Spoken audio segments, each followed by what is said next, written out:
శ్రీమద్భాగవతము దశమ స్కంధము పూర్వార్ధము 10వ అధ్యాయము నలకూబర మణిగ్రీవులకు శాప విమోచనము. శ్రీ శుకుడు వచించెను.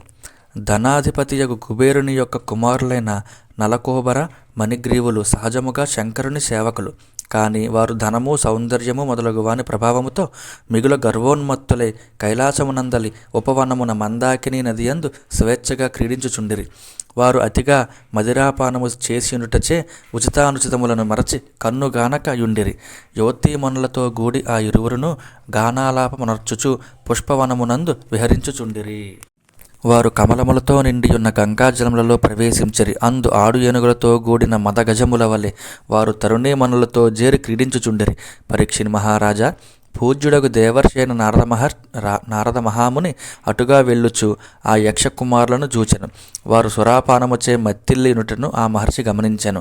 అప్పుడు వివస్త్రులై ఉన్న ఆ యువతులు మహర్షిని చూచినంతనే సిగ్గుపడుచు ఆయన తమను శపించునేమో అని శంకించి వెంటనే వస్త్రములను ధరించిరి. కానీ ఆ కుబేరపుత్రులు మాత్రము మత్తిల్లియుండుట వలన వస్త్రములను ధరించనే లేదు.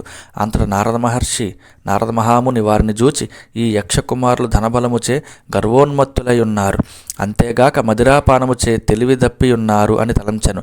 పిమ్మట ఆ దేవర్షి వారిని అనుగ్రహింపదలచి శపించుచు ఇట్లు పలికెను. సుఖలోలుడైన పురుషునకు అభిజాత్యము విద్యలు మొన్నగు వాటి వలన గర్వము ఏర్పడినను ఆ గర్వ ప్రభావమున అతని బుద్ధి కొంతవరకే దెబ్బతినను. అట్టి సుఖలోలునకు సంపదలున్నచో ఆ గర్వము వలన రజోగుణ కార్యములైన కామక్రోధాదులు వృద్ధి చెంది అతని బుద్ధి పూర్తిగా భ్రష్టమగును. ధనగర్వము మిక్కిలి ప్రమాదకరమైనది. ఏలనన ధనగర్వ కారణముగా స్త్రీలౌల్యము, జోద వ్యసనము, మద్యపానము మొదలగునవి వచ్చిపడును. ఐశ్వర్యమదాంధులు ఇంద్రియములకు వసులు, ఇంద్రియ సుఖలోలురు అగుదురు. అట్టివారు నశ్వరములైన తమ దేహములు జరామరణ రహితములని శాశ్వతములని భావించి విచక్షణను కోల్పోయి క్రూరాత్ములై ఇతర ప్రాణులను హింసించుచుందురు. మానవుడు దేహాభిమాని అయి నేను భూసురుడను, నరపతిని, మహారాజును, దేవుడను, దివ్యశక్తి సంపన్నుడను అని గర్వించును. కానీ కడకు మరణించిన పిమ్మట అతని దేహము పురుగులకును పశుపక్ష్యాదులకును ఆహారమగును, క్రిమికీటకాదుల పాలగును, దహింపబడినచో బుగ్గి అయిపోవును. అట్టి మానవుడు తనకు ఏది హితమో శ్రేయస్కరమో, ఏది అహితమో శ్రేయస్కరము కాదో తెలియక స్వార్థముతో ప్రాణులకు ద్రోహమును తలపెట్టెను. అట్టి వానికి చివరకు నరకయాతనలు దుర్గతులు తప్పవు. ఈ దేహము ఎవరిది? గర్భాధానమునకు కారకుడైన తండ్రిదా? తన కడుపున నవమాసములో మోసి కన్నట్టి తల్లిదా? తండ్రిని గన్న పితామహులదా? తల్లిని గన్న మాతామహులదా? అన్న పానములను ఇచ్చి పోషించిన వానిదా? జీవనభృతిని కలిగించి పని చేయించుకునే అధికారిదా? వెలగట్టికొన్న వానిదా? మృతి చెందిన పిమ్మట దహించి వేసిన అగ్నిదా?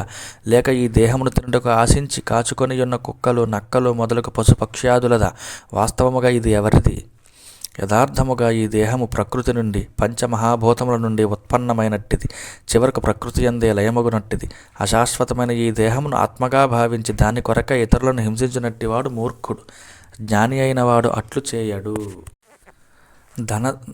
ధనమధాంధుడైన మూర్ఖునకు కనువిప్పు కలుగుటకై దారిద్ర్యమే పరమౌషధము. దారిద్ర్యము ప్రాప్తించినతో అతని ధనగర్వము నశించును.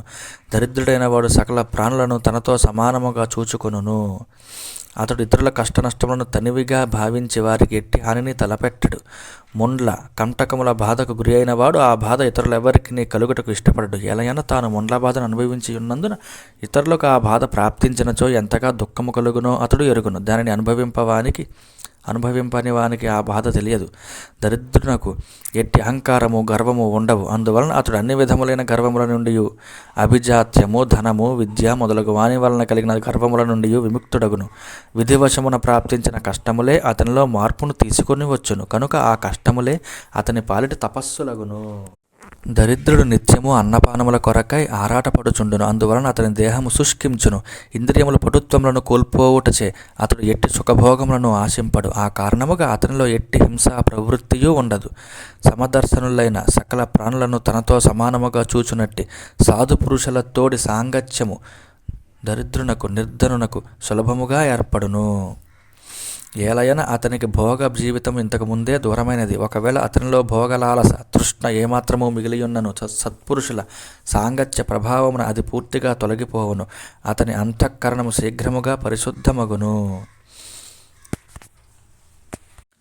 సాధు పురుషులు సహజముగానే సమచిత్తులై యుందురు. వారు నిరంతరము భగవంతుని పాద పద్మములను సేవించుట యందే కుతూహలము కలిగి యుందురు. అట్టి వారికి దుర్గుణములు గలవారితో గాని దురాచారాపరులతో గాని ధనమధాంధులతో గాని ఏమి పని? వారిని ఉపేక్షించుటయే యుక్తము. ఈ యక్షకుమారులు ఇద్దరును ధనగర్వితులు, మదిరాపాన మత్తులు. అంతేగాక వీరు ఇంద్రియ సుఖలోలురై స్త్రీలంపటులై ఉన్నారు. కనుక నేను అజ్ఞాన జనితమైన వీరి గర్వమును నిర్మూలింతును.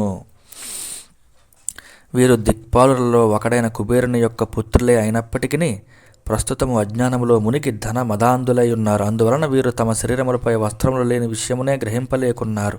కనుక ఈ ఇరువురును వృక్షరూపములలో పడియుండుటకు అర్హులు.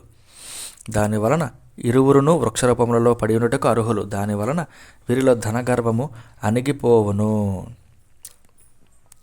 కానీ నా కృపతో వీరిలో భగవంతునిపై గల ధ్యాస మాత్రము అంటే భక్తి మాత్రము మిగిలియేయుండును. వాసుదేవస్య సాన్నిధ్యం లబ్ధ్వా దివ్య శరచ్చతే వృత్తే స్వర్లోకతాం భూయో లబ్ధభక్తి భవిష్యతః. భావము: అంతేగాక 100 దివ్య వర్షములకు పిమ్మట నా అనుగ్రహము వలన శ్రీకృష్ణుని సాన్నిధ్యము ప్రాప్తించును. క్రమముగా వీరు దైవభక్తి తత్పరులై ఆ స్వామిని సేవించడం ద్వారా స్వర్గలోకమునకు చేరుదురు. జై శ్రీహరి. శ్రీ శుకుడు వచించను. ఈ విధముగా శాపవచనములను పలికిన పిదప నారద మహర్షి నరనారాయణుల ఆశ్రమమునకు అంటే బదరికాశ్రమమునకు చేరెను. ఆ ముని శాప ప్రభావమున నలకోబర మణిగ్రీవులు మద్ది చెట్లై పడియుండిరి. భాగవతోత్తముడైన నారద మహాముని యొక్క శాపవచనములను సత్యము గావించుటకై శ్రీకృష్ణుడు రోటిని లాగుకొని పోవచ్చు నలకోబర మణిగ్రీవుల మద్ది చెట్లుగా పడియున్న చోటికి తిన్నగా చేరి ఇట్లనుకొనెను. ఈ నారద మహర్షి నాకు అత్యంత ప్రీతిపాత్రుడు, పరమభక్తుడు. ఈ యక్షకుమారులు ఇరువును నా యందు మిగుల భక్తి శ్రద్ధలు గల కుబేరుని యొక్క కుమారులు. కనుక ఆ మహాముని పలికిన వచనము నిజము గావించుచు వీరిని ఉద్ధరించెదను, శాప విముక్తులను చేసెదను. ఈ విధముగా తలపోసిన పెదప శ్రీకృష్ణుడు రోటిని లాగికొని పోవచ్చు ఆ 2 మద్ది చెట్ల మధ్యలో ప్రవేశించెను. అప్పుడు ఆ రోలు అడ్డముగా పడిపోయెను. శ్రీమన్నారాయణ. శ్రీకృష్ణ భగవానుడు సహజముగానే తన దయాదృష్టితో ఆ యక్ష కుమారులను ఉద్ధరింపగలడు. కానీ నారదుని శాపవచనముల ప్రకారము వారికి వృక్షరూపములను తొలగించి తన దర్శన భాగ్యమును కలిగించి ఈ ప్రక్రియను నడిపెను. భగవంతుడు ఎవరి హృదయములలో ప్రవేశించునో వారి జీవితములలో క్లేశములు ఏమాత్రమూ ఉండవు. అందువలనే శ్రీకృష్ణుడు ఆ ఇద్దరికిని విముక్తిని ప్రసాదించుటకై చెట్ల మధ్యలో వారి హృదయములలో ప్రవేశించెను. చెట్ల మధ్యలో అంటే వారి హృదయములలో. జై శ్రీకృష్ణ. శ్రీకృష్ణుని ఉదరము నడుము త్రాడుతో రోటికి గట్టిగా కట్టిబడి వేయి ఉండెను. అందువలన అతడు దామోదరుడు అయ్యను. ఆ చిట్టి బాలుడు ఆ ప్రభువు కొద్ది వేగముతో ఆ రోటిని లాగినంతనే ఆ మద్ది చెట్ల వ్రేళ్లు కొలదిగా కదలెను. పిమ్మట ఆ స్వామి మరికొంత బలమును చూపుచూ కొంత ముందునకు సాగగా కొమ్మలతో చిగురుటాకులతో కూడియున్న ఆ మహావృక్షములు రెండును పెద్దగా ఊగుచూ పెళ్ళగిలి ఒక్కుమ్మడిగా ఫెళఫెళమని శబ్దము చేయుచూ నేలగూలెను. అంతటా ఆ కూలిపోయిన వృక్షముల నుండి అగ్ని తేజస్సులతో ఇరువురు సిద్ధపురుషులు బహిర్గతులైరి. వారి దివ్య ప్రభలతో దిక్కులన్నీయును తేజరిల్లెను. అనంతరము ఆ సిద్ధులు యక్షులు ఇరువురును సత్వగుణ సంపన్నులై జగన్నాథుడైన శ్రీకృష్ణుని సమీపించి ఆ ప్రభువు యొక్క పాద పద్మములకు ప్రణమిల్లి అంజలి ఘటించి నిర్మలమైన హృదయములతో ఇట్లు స్తుతించిరి. కృష్ణ కృష్ణ మహాయోగిన్ త్వమాద్య పురుష పరః వ్యక్తావ్యక్తమిదం విశ్వం రూపం తే బ్రాహ్మణా విదుః త్వమేకః సర్వభూతానాం దేహాస్వాత్మేంద్రియేశ్వరః త్వమేవ కాలో భగవాన్ విష్ణురవ్యయ ఈశ్వరః త్వం మహాన్ ప్రకృతిః సూక్ష్మా రజస్సత్వతమోమయీ త్వమేవ పురుషోధ్యక్షః సర్వక్షేత్ర వికారవిత్. భావము: కృష్ణ, ఓ కృష్ణ, నీవు బాలుడవుగావు, పరమయోగీశ్వరుడవు, ఆది నారాయణుడవు, సమస్త జగత్తునకును ఆధారమైన వాడవు. సూక్ష్మము నుండి స్థూలము వరకు, అనుస్వరూపము నుండి మహద్రూపము వరకు వ్యాపించియున్న ఈ విశ్వమంతయును నీ లీలారూపమే. విశ్వం, నీవు విరాట్ రూపుడవు అని జ్ఞానులు పేర్కొందురు. పరమేశ్వర, నీకు నమస్కారములు.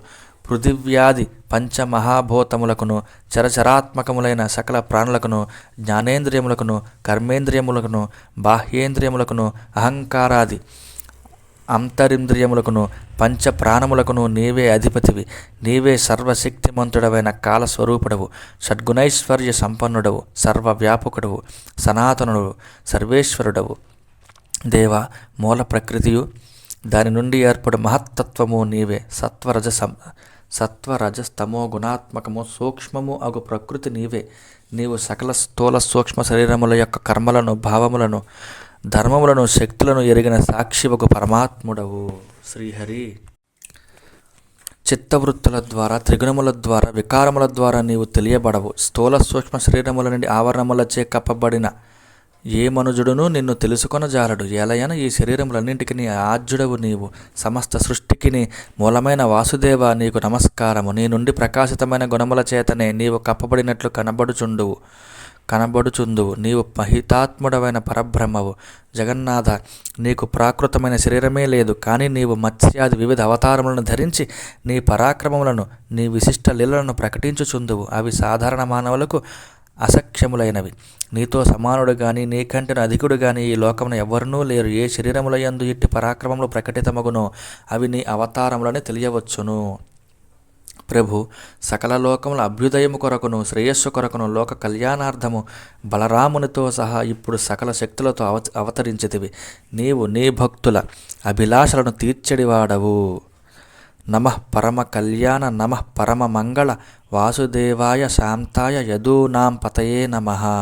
భావము: నీవు పరమ కళ్యాణ సాధ్య స్వరూపుడవు, పరమ మంగళ అంటే సాధన స్వరూపుడవు, శాంత స్వభావుడవు, యదువంశ శిరోమణివి. వాసుదేవా, నీకు నమస్కారములు. జై శ్రీహరి. అనంత, మేము నీకు దాసానుదాసులము కనుక మమ్ము అనుగ్రహింపుము. పూజ్యుడైన నారద మహర్షి కృప వలన మాకు నీ దర్శనము లభించినది. ప్రభు, మా వాక్కులు నిరంతరము నీ కళ్యాణ గుణములనే స్తుతించుచుండుగాక. మా చెవులు నీ యశో విభవములను ఆలకించుచుండుగాక. మా చేతులు సంతతము నీ సేవలనే చేయుచుండుగాక. మా మనస్సులు సర్వదా నీ పాద పద్మములయందే లగ్నమై ఉండుగాక. ఈ జగత్తంతయును నీ నివాస స్థానమే. దాని ముందు మా శిరస్సులు వినమ్రములై యుండుగాక. సాధుపురుషులు నీ ప్రత్యక్ష స్వరూపములు. మా కన్నులు అనవరతము వారిని దర్శించుచుండుగాక. మా బుద్ధులు లౌకిక విషయముల జోలికి పోక ఎల్లప్పుడూ నిన్నే సర్వస్వముగా భావించుచుండుగాక. కృపానిధి, నీవు మమ్ము ఈ విధముగా అనుగ్రహింపుము. జై శ్రీమన్నారాయణ. ఆ యక్షకుమారులు గోకులమునకు ప్రభువైన శ్రీకృష్ణ భగవానుని ఈ విధముగా కీర్తించిరి. అంతటా రోలునకు కట్టిబడివేయున్న కృష్ణస్వామి చిరునవ్వు చిందించుతూ వారితో ఇట్లు వచించెను. శ్రీ భగవానుడు ఇట్లు పలికెను: యక్షకుమారులారా, మీరు ధనమదాంధులై ఉంటిరి. పరమ దయాళువైన నారద మహర్షి శాపవచనముల ద్వారా మీ ధన గర్వమును పోగొట్టి మిమ్ము ఇట్లు అనుగ్రహించెను. నేను ఈ విషయమును ఇంతకుముందే ఎరింగియుంటిని.